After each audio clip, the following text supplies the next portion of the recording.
नमस्कार, मैं हूं जाहिद इमाम और आप देख रहे हैं पंजाब केसरी टीवी। इस वक्त हम घोसी लोकसभा क्षेत्र के मिर्जाहदीपुरा में हैं और एक चाय की दुकान पर हैं। कहा जाता है कि चाय की दुकान से ही राजनीति की बातें शुरू होती हैं और यहीं पर चाय पीकर लोग चर्चाएं भी करते हैं। ऐसे में मुस्लिम लोग हमारे साथ मौजूद है, इनसे जानते हैं कि क्या इनके मन में है, क्योंकि समाजवादी पार्टी ने राजू राय को प्रत्याशी बनाया है तो वहीं एनडीए ने अरविंद राजभर को प्रत्याशी बनाया है। ऐसे में क्या है इनकी राय, क्या है इनके मन में, ये जानते हैं। क्या नाम है आपका? अबूजर जी, समाजवादी पार्टी ने राजू राय को प्रत्याशी बनाया है और एनडीए ने अरविंद राजभर को। मुस्लिम वर्ग कहाँ जा रहा है? गठबंधन जाएगा इंशाल्लाह। हाँ, मुझे उम्मीद पूरी है। गठबंधन मतलब राजू राय? हाँ, हमारा यही दिल की राय है और हम मालूम किए भी हैं कि गठबंधन में वोट पड़ेगा बहुत ज़्यादा। एकदम यकीन के साथ बता रहे हैं। अच्छा, एकदम यकीन के साथ बता रहे हैं। तो पूरा रुझान है कि गठबंधन में वोट पड़ेगा। अच्छा, मुख्तार अंसारी के मरने के बाद भी क्या हमको उनको बारे में बता सकते कुछ। अम्मू गए जी, अब तो अल्लाह के प्यारे हो गए जी, लेकिन जो गठबंधन किया है पूरी उम्मीद अच्छी है। मतलब उम्मीद गठबंधन की अच्छी है। मुस्लिम समाज वहीं जा रहा? हाँ, जाएगा, अरे वही जाएगा इंशाल्लाह। मुस्लिम समाज गठबंधन की तरफ जाएगा और भी हमारे साथ मौजूद हैं। जी, क्या नाम है आपका? उस्मान अली। मुस्लिम समाज कहाँ जा रहा है चुनाव में? चुनाव में मुस्लिम समाज जो है गठबंधन की तरफ जा रहा है और क्योंकि राजू राय जो है प्रत्याशी यहाँ दे करके सबसे बढ़िया प्रत्याशी माने गए हैं और ईमानदार प्रत्याशी हैं और इसीलिए जो है यहाँ का जो है रुझान, क्योंकि वो समाजवादी से हैं, इसीलिए पब्लिक का रुझान इन्हीं की तरफ है। सब वजह यही है मेन। मुख्तार अंसारी की मौत पर क्या असर पड़ेगा? नहीं, चुनाव पर मुख्तार अंसारी का असर उसमें देखने को नजर नहीं आ रहा है, लेकिन अब आगे चल करके पब्लिक का क्या रुझान है ये कहा नहीं जा सकता है। हो सकता है कि जो है राजू राय की तरफ ही उनका समर्थन हो जाए, क्योंकि समाजवादी से उनके भाई भी समाजवादी से लड़ रहे हैं गाजीपुर में, तो मुमकिन है कि यहाँ हो जाए तालमेल उनसे।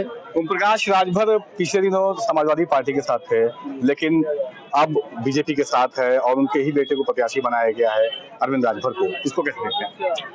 नहीं, अरविंद राजभर को जो है पब्लिक में अभी उतनी पकड़ नहीं है। 1 जून को है, आखिरी फेज में है यहाँ चुनाव।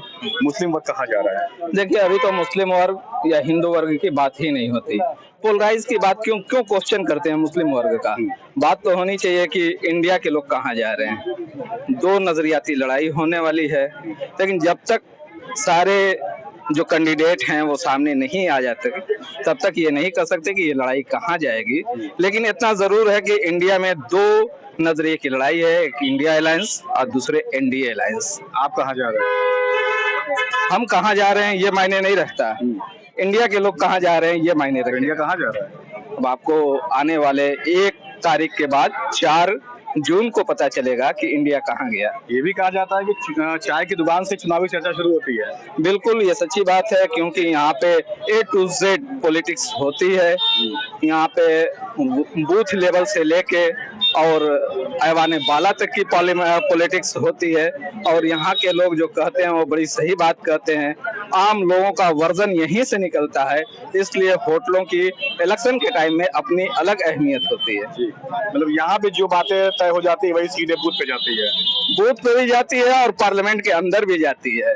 और इस माहौल में जहाँ पे इलेक्टोरल बॉन्ड जैसा करप्शन हुआ है, जिसको सुप्रीम कोर्ट ने कहा कि ये गैर संवैधानिक है, गैर आईनी है, उसके बावजूद आज मीडिया का एक तबका सिर्फ मुख्तार की मौत की बात कर रहा है, इलेक्टोरल बॉन्ड के करप्शन की बात क्यों नहीं कर रहा है?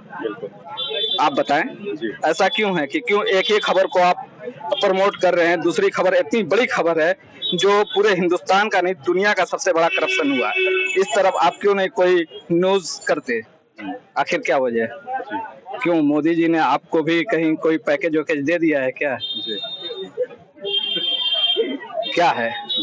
होनी चाहिए, मेन मुद्दे की बात होनी चाहिए, खास तरीके से नौजवानों की बेरोजगारी की बात होनी चाहिए, महंगाई की बात होनी चाहिए। नौकरियां कहाँ है, कैसे मिलेगी? 2 करोड़ वादा किया था हर साल देने का, वो कब मिलेगा? 15 लाख रुपए जो काले धन थे वो लोगों के पॉकेट में आएंगे, कब आएंगे, कैसे आएंगे? क्यों सिर्फ जुमला ही साबित रहेगा? मतलब इस चुनाव में ये मुद्दा हावी रहेगा। यही मुद्दा असल है इंडिया का, और जब तक इस मुद्दे पे बात नहीं होगी तब तक हिंदुस्तान में हिंदू मुस्लिम करके पोलराइज करेंगे, जिससे किसी का फायदा नहीं होगा। बिल्कुल। इस चुनाव में, लोकसभा का जो चुनाव आने वाला है, इसमें महंगाई, बेरोजगारी, नौकरी, ये सब मुद्दा रहेगा। और भी हमारे साथ मौजूद है। क्या नाम है सर आपका? क्या कहेंगे इस बार, कहाँ जा रहा है? कुछ नहीं कहेंगे, कुछ नहीं कहेंगे। तो कुल मिला के इस वक्त हम मिर्जाहदीपुरा में है और एक चाय की दुकान पर है, और यहीं से ही चुनाव की चर्चा शुरू होती है और सीधे बूथ पर जाती है। कुछ लोगों ने ये भी कहा कि जो प्रकाश राजभर के बेटे हैं अरविंद राजभर, वो अभी उतने जानकार नहीं है, उनके पास उतनी नॉलेज नहीं है कि वो चुनाव लड़ सके। और कुछ लोगों से बात किया है तो उन्होंने ये भी कहा है कि सीधे तौर पर जो राजू राय, जो समाजवादी पार्टी के प्रत्याशी है, उनकी तरफ जो मुस्लिम वर्ग है या जो इंडिया के लोग हैं वो जा रहे हैं। तो फिलहाल 1 जून को पता चलेगा कि मऊ की जनता किसके सर पे अपना ताज सजाती है और 4 जून को किसके सर पे ताज बदता है। मऊ से जाहिद इमाम, पंजाब केसरी टीवी। हमसे जुड़े रहने के लिए हमारे YouTube चैनल को सब्सक्राइब करें और नई वीडियो की नोटिफिकेशन के लिए बेल आइकॉन को दबाएं। अगर आप ये वीडियो Facebook पर देख रहे हैं तो लाइक जरूर करें और ज्यादा से ज्यादा शेयर करें। धन्यवाद।